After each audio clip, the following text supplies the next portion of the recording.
হাই friends, তোমালোকলৈ কিছু update আৰু লগতে কিছু সৰু সৰু ইম্পৰ্টেণ্ট কথা। SSCGD 2026 ভেকেঞ্চিটোত 27 এপ্ৰিলৰ পৰা এক্সাম পাতি আছে, আমি সকলোৱে গম পাইছোঁ। তাৰ লগতে এইবাৰ কিছু সমস্যা দেখা গৈছে, কিছু নহয় মানে বহুখিনি সমস্যাই ইয়াত জৰ্জৰিত হৈ পৰিছে।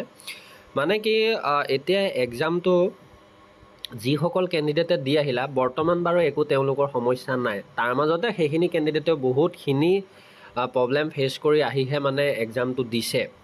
আৰু তাৰপিছত যিসকলৰ এতিয়া বৰ্তমান সকলোতকৈ ইম্পৰ্টেণ্ট কথাটো, মই যিসকল কেণ্ডিডেটক পাইছোঁ মানে কি এতিয়া বৰ্তমান বহু কেণ্ডিডেটৰ এক্সাম ডেট কেঞ্চেল হৈছে, পষ্টপন হৈছে আৰু লগতে তেওঁলোকৰ খালী এপ্লিকেশ্যন একচেপ্টেড বুলিহে দেখুৱাই থৈছে, বাকী একো আপডেট নাই। 1% অফিচিয়েলিও আপডেট নাই বা তেওঁলোকৰ পাৰ্চনেলকৈও আপডেট একো দিয়া নাই। তো তেনেকুৱা এটা সমস্যা হৈ আছে। তো মই সেইখিনি কেণ্ডিডেটৰ কথা কৈ আছোঁ। ফাৰ্ষ্টতে মই এইটো কথা কওঁ যে মানে SSCGDৰ নিচিনা এটা সাধাৰণ পৰীক্ষা, মইতো কওঁ এইখিনি মধ্যবিত্ত বা একেবাৰে দুখীয়া যিখিনি আমাৰ কেণ্ডিডেট আছে, তো সেই কেণ্ডিডেটখিনিৰ বাবে এটা আশাৰ মানে পোহৰ বুলি ক'লেও ভুল নহ'ব। তো এই এক্সামটোতো যে এনেকুৱাকৈ দুৰ্নীতি হ'ব পাৰে বা ধৰি লোৱা এই এক্সামটোতো যে এনেকুৱাকৈ মানে টকা দাবী কৰিব পাৰে, এই কথাটো মই ভবা নাছিলোঁ বা হয়তো আগতে যদিও শুনিছিলোঁ খুব বেছি 2 লাখ 3 লাখৰ কিছুমান ক্ষেত্ৰত মেডিকেলত বা কিছুমান ক্ষেত্ৰতহে শুনিছিলোঁ ভিতৰুৱাকৈ। কিন্তু এনেকৈ অ'পেন এটা ৰিটেন এক্সামক লৈ মই শুনাও নাছিলোঁ বা দেখাও নাছিলোঁ। তো এতিয়া তোমালোকে নিশ্চয় জানিছা যে এটা বাহিৰৰ চেণ্টাৰ বিহাৰৰ 7জন কেণ্ডিডেট বুলি গম পাওঁ, বাকীতো তেওঁলোকৰ লগত বহুত জড়িত হৈ নিশ্চয় আছে।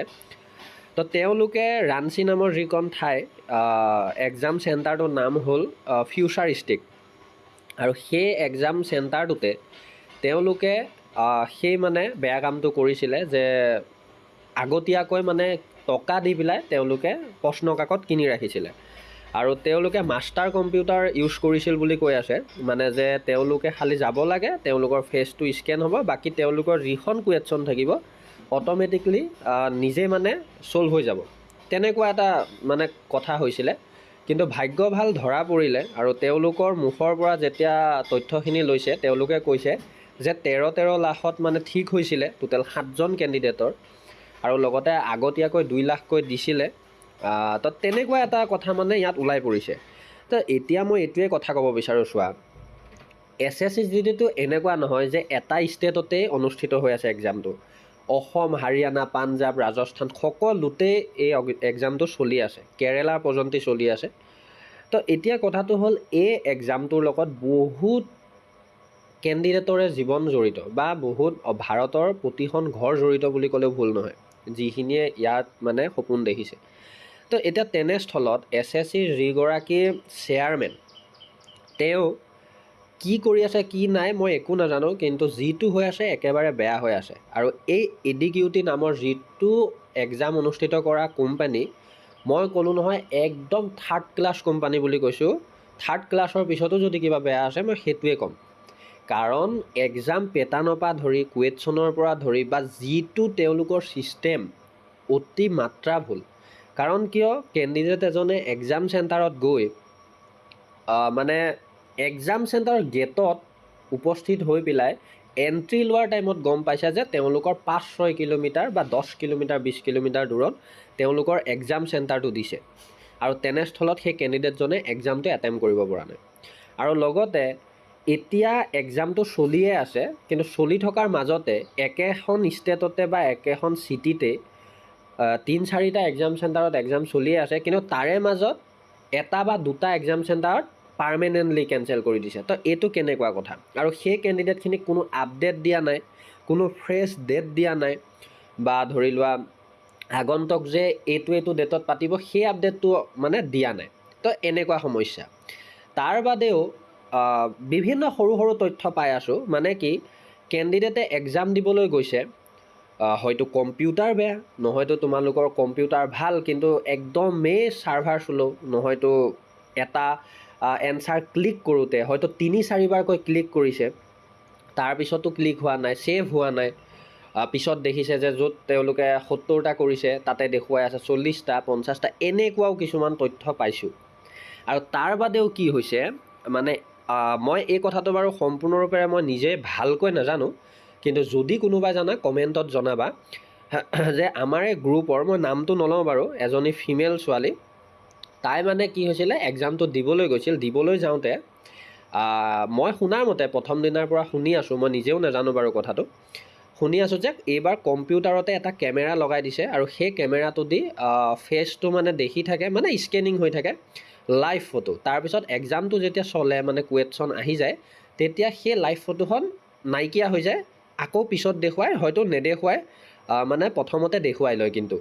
তো সেই ছোৱালীজনীৰ মানে কম্পিউটাৰটোত কেমেৰা নাছিল।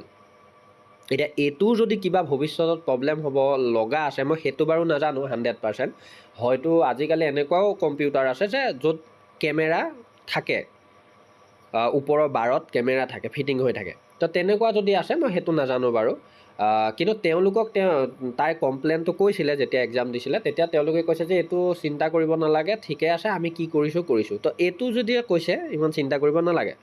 তো তেনেকুৱাও কিছুমান, চোৱা, মই এইটো কোৱা নাই যে সেইটো সমস্যা, কিন্তু সেই ছোৱালীজনীয়ে ভয় এটাতো খাইছে, বা এক্সামটো যেতিয়া তাইৰ ওচৰত বহি থকা এজন কেণ্ডিডেটৰ কম্পিউটাৰত কেমেৰা আছে আৰু তাইৰটোত নাই, তাই ভয় খাবই।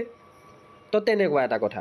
তাৰপিছত তোমালোকৰ তাৰ বাদেও মানে কি হৈছে, এইবাৰ যেতিয়া কেণ্ডিডেটবিলাকৰ ঘৰৰ আশে পাশে চেণ্টাৰটো পৰে, কেণ্ডিডেটবিলাকে ইমান শাস্তি খাবলগীয়া নহয়। এইবাৰ কি কৰিছে, মানে যিটো কেণ্ডিডেটৰ পৰিব লাগিছিল গুৱাহাটীত, সেই কেণ্ডিডেটজনৰ দি দিছে ডিব্ৰুগড়, যোৰহাট, বহুত মানে এটা দিগদাৰত পৰিছে। তো বহুতেই সমস্যা কৰিছে। গতিকে ইমানখিনি সমস্যাৰ কথা মই নকওঁ, কিন্তু মই ভিডিঅ'টো দিয়াৰ এটাই কাৰণ যে যিসকলে এতিয়া এইবছৰ 2026 SSC দি আহিছা, তোমালোকে নাভাবিবা যে দি অহা সকলেও আৰু একো সমস্যা নহ'ব। আৰু যিসকলে দিবলৈ গৈ আছা, তেওঁলোককো সাৱধান কৰিছোঁ, যিমান পাৰা ভালকৈ যাবা আৰু লগতে এক্সামটো দিওঁতে চালি জাৰি চাবা। আৰু যিসকলৰ ডেট কেঞ্চেল হৈ আছে, মই এটাই কথা কওঁ, তেওঁলোকক মই আগতো কৈছোঁ যে 1% তোমালোকে চিন্তা কৰিবলগীয়া কোনো কথাই নাহে। কাৰণ কিয়, তোমালোকৰ অফিচিয়েলিভাৱে এডমিট অহা নাই যদিও অফিচিয়েলিভাৱে তোমালোকৰ এপ্লিকেশ্যন একচেপ্টেড বুলি অলৰেডি দেখুৱাই থৈছে। আৰু তেনেস্থলত যদি তেওঁলোকে এক্সাম নেপাতে, সেইটো একেবাৰে নহ'ব, মোৰ মতে নহ'বই কোনো কাৰণে। গতিকে মই এইটোহে কথা কওঁ যে এতিয়াতো বৰ্তমান 30 মে'লৈকে, যদিও মাজত 2-এদিনকৈ বন্ধ আছে, ছানডে হওক বা কিবা কাৰণত যদি হৈ আছে, তো 30 মে'লৈকে তেনেকৈ এক্সামটো চলিব। তাৰপিছত যিসকল কেণ্ডিডেটৰ কেঞ্চেল হৈ আছিল, তো মই যিমান দূৰ জানো তেওঁলোকৰ জুন মাহতে এক্সামটো অনুষ্ঠিত হ'ব, আৰু হয়তো এই এক্সামটো শেষ হোৱা 2-3 দিন পিছতে তেওঁলোকক ফ্ৰেছ ডেট দিয়া হ'ব। আৰু তাৰ বাদেও মই এটা কথা কওঁ শুনা, এই এক্সামটো এইবাৰ যিহেতু অলৰেডি বহুত লেট হৈ গৈছে, ৰিটেন এক্সামটো, তো এতিয়া ভৱিষ্যততে এই ভেকেঞ্চিটো বহুত লেট হোৱাই হয়তো দেখা যাব। কাৰণ কিয়, এতিয়া 30 মে'লৈকে পাতিব, তাৰপিছত আকৌ জুনত এক্সাম হওক, জুনৰ তাৰপিছত লাষ্টৰ মানলৈ বা হয়তো মাজৰ মানলৈ আমাৰ এনচাৰ কি আহক, এনচাৰ কি অহাৰ পিছত নৰ্মেলাইজেশ্যন হওক। তো মই যিমান দূৰ জানো যে এই ভেকেঞ্চিটোত হয়তো ফিজিকেল মেডিকেল এক্সট্ৰাকৈ নাপাতি, হয়তো ফিজিকেল মেডিকেল একেলগে কৰিয়ে পাতি দিয়াৰ চান্স আছে। চ' এইখিনিয়ে কথা, আৰু বাকী আমি কথা পাতি যাম, বহুখিনি তথ্য আছে, বহুখিনি কথা আছে SSC GDৰ এক্সামক লৈ, কুৱেশ্যনক লৈ। এইকেইদিন মই একেবাৰে আলোচনা কৰাই নাই, নিজৰো যিহেতু এক্সাম আহি আছে। চ' তোমালোকে পাৰিলে অলপ শ্বেয়াৰ কৰা ভিডিঅ'বিলাক, আৰু লগতে যিসকল নতুন কেণ্ডিডেট, বেল আইকনটো অল প্ৰেছ কৰি ছাবস্ক্ৰাইব কৰিবা, মই আকৌ এবাৰ কৈছোঁ।